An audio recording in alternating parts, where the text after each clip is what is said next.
Price action roadmap series में हमारा ये 11वां वीडियो है। इससे पहले हम बेसिक प्राइस एक्शन में कैंडलस्टिक पैटर्न और सपोर्ट एंड रेजिस्टेंस लेवल को चार्ट पर कैसे ड्रॉ करते हैं इसके बारे में बता चुके हैं। लेकिन सपोर्ट एंड रेजिस्टेंस को लेकर लोगों के मन में बहुत से सवाल थे, इसलिए आज के इस वीडियो में हम उन सभी सवालों में से कुछ कॉमन सवालों के जवाब देने की कोशिश करेंगे। तो चलिए सबसे पहला सवाल देखते हैं। यहाँ एक यूजर ने पूछा है कि ट्रेडिंग व्यू वेबसाइट में रेक्टेंगल को कैसे ड्रॉ करते हैं।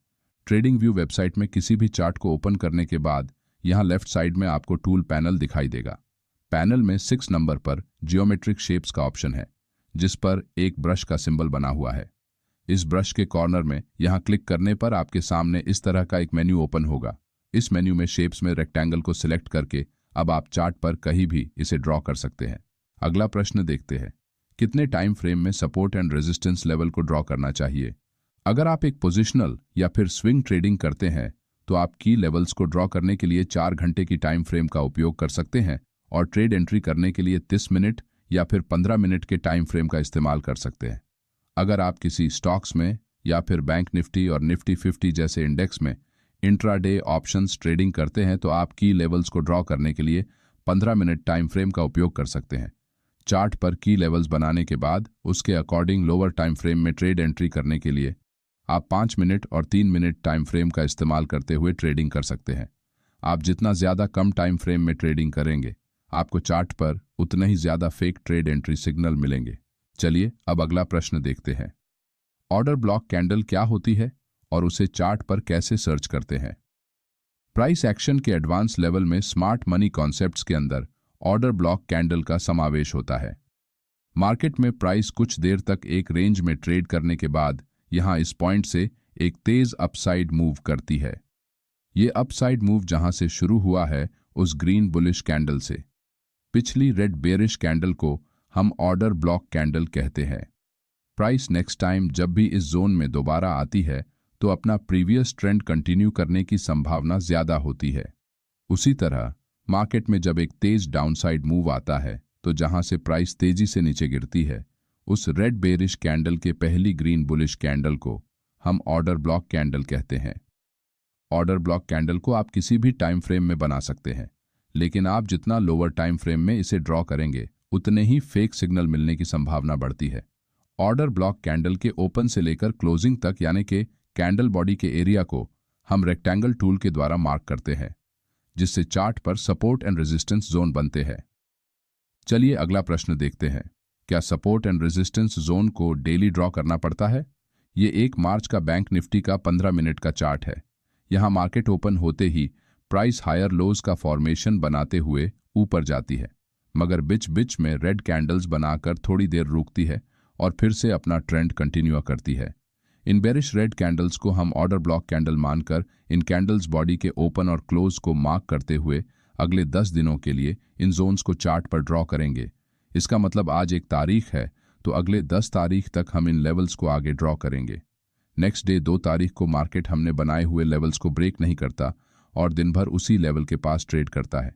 4 तारीख को मार्केट इसी लेवल से सपोर्ट लेकर ऊपर जाने की कोशिश करता है, मगर एक बिग मरुबोजू कैंडल बनाकर नीचे आता है और इस लेवल को ब्रेक करने की कोशिश करता है, मगर उसके बाद फॉलोअप सेलिंग नहीं आती है और प्राइस इस लेवल से सपोर्ट लेकर फिर से ऊपर निकल जाती है।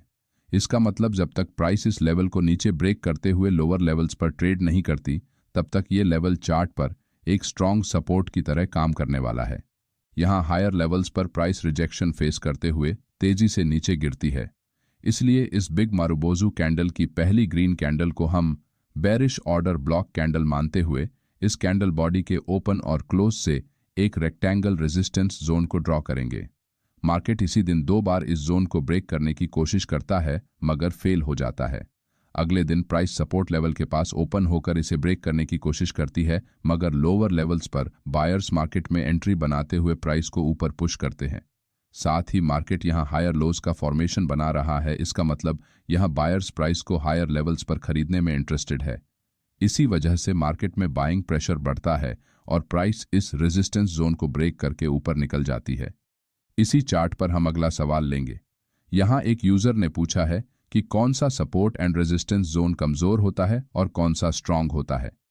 यहाँ हमने एक रेजिस्टेंस जोन बनाया था, लेकिन मार्केट अगले दिन गैप अप ओपन होता है और प्राइस इस रेजिस्टेंस को एक सपोर्ट जोन की तरह इस्तेमाल करती है।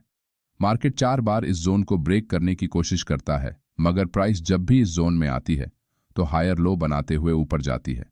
इसका मतलब इस जोन में बायर्स एक्टिवली बाइंग कर रहे हैं, जिससे जब भी प्राइस इस जोन के पास आती है तो बिना रुके ऊपर निकल जाती है, जिस कारण इस जोन को हम एक स्ट्रॉन्ग सपोर्ट जोन मानेंगे। लेकिन ऊपर की ओर हमने जो रेजिस्टेंस जोन बनाया था, उस जोन में जैसे ही प्राइस आती है तो सेलर्स प्राइस को नीचे पुश करते हैं, लेकिन प्राइस अपने पुराने लो को ब्रेक नहीं कर पाती है। इसका मतलब यहां पहले के मुकाबले सेलिंग प्रेशर कम हुआ है, क्योंकि पहली बार प्राइस जब इस जोन से नीचे आती है तो एक बिग बेरिश मरुबोजू कैंडल बनाकर एक ही कैंडल में सपोर्ट एरिया तक पहुंचती है, मगर दूसरी बार जब प्राइस वापस से इसी जोन में आती है तो छोटी रेड कैंडल बनती है। इसका मतलब यहां अब पहले के मुकाबले बहुत कम सेलर्स बचे हैं जो प्राइस को नीचे ले जाने में इंटरेस्टेड है, जिस वजह से ये एक कमजोर रेजिस्टेंस जोन बन जाता है। इसलिए नेक्स्ट टाइम प्राइस जब जोन में आती है तो यहां बायर्स के मुकाबले सेलर्स कम होने से इस रेजिस्टेंस को ब्रेक करके ऊपर निकल जाती है। अगला सवाल देखते हैं, क्या एक बार अगर कोई support and resistance zone break हो जाने पर क्या हमें उस जोन को इस्तेमाल करना चाहिए? ये बैंक निफ्टी का 4 मार्च से लेकर 6 मार्च तक का 15 मिनट का चार्ट है। यहाँ हमने ऊपर एक रेजिस्टेंस जोन और नीचे एक सपोर्ट जोन ड्रॉ किया है।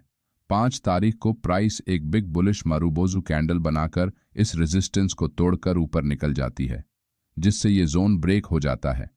प्राइस इस जोन के ऊपर दिन भर ट्रेड करती है, इसलिए ये रेजिस्टेंस जोन अब हमारे किसी काम का नहीं है।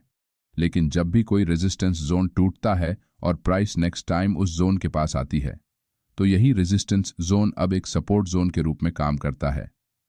नेक्स्ट डे यानी कि 6 तारीख को मार्केट इसी जोन के पास ओपन होकर इसे एक सपोर्ट की तरह इस्तेमाल करते हुए ऊपर निकल जाता है। इसलिए हमारे पिछले रेजिस्टेंस जोन को हम यहाँ सपोर्ट जोन की तरह इस्तेमाल कर सकते हैं। चलिए अब अगला सवाल देखते हैं। मार्केट अगर ऑल टाइम हाई पर है तो उसका सपोर्ट एंड रेजिस्टेंस कैसे निकालते हैं? प्राइस एक्शन के मुताबिक मार्केट को अगर किसी भी डायरेक्शन में आगे बढ़ना है तो प्राइस कभी भी एक सीधी रेखा में ऊपर नहीं बढ़ सकती है। प्राइस को अगर ऊपर जाना है तो हायर लोज का फॉर्मेशन बनाते हुए बायर्स और सेलर्स को मार्केट में एंट्री करने का मौका देना पड़ता है। इसलिए चार्ट पर अलग अलग लेवल्स पर स्विंग्स बनते हैं, जिन्हें हम अपने सपोर्ट और रेजिस्टेंस के रूप में इस्तेमाल करते हैं। यहाँ इस चार्ट पर यह सबसे हाईएस्ट लेवल है और प्राइस ने इस लेवल को इससे पहले कभी भी ब्रेक नहीं किया है, इसीलिए इसे हम इस चार्ट का ऑल टाइम हाई कह सकते हैं। यहाँ इस लेवल से मार्केट में एक छोटा सा करेक्शन आने से प्राइस फिर से नीचे आई है, जिससे चार्ट पर एक स्विंग हाई बना हुआ है। इसलिए हम इस स्विंग हाई को एक रेजिस्टेंस के रूप में मानते हुए यहाँ से एक रेजिस्टेंस जोन को ड्रॉ कर सकते हैं। नेक्स्ट डे अगर मार्केट इस जोन के ऊपर ओपन होता है और इस रेजिस्टेंस का सपोर्ट लेकर ऊपर जाने की कोशिश करता है तो हम इस रेजिस्टेंस को एक सपोर्ट की तरह इस्तेमाल करेंगे। लेकिन अगर प्राइस इस ऑल टाइम हाई के नीचे ओपन होती है और नीचे से सपोर्ट लेकर फिर से इस ऑल टाइम हाई को ब्रेक करने की कोशिश करती है तो आप इसे एक रेजिस्टेंस के रूप में इस्तेमाल कर सकते हैं। द ब्रेन वीडियो अच्छा लगा तो वीडियो को लाइक और चैनल को सब्सक्राइब जरूर करें।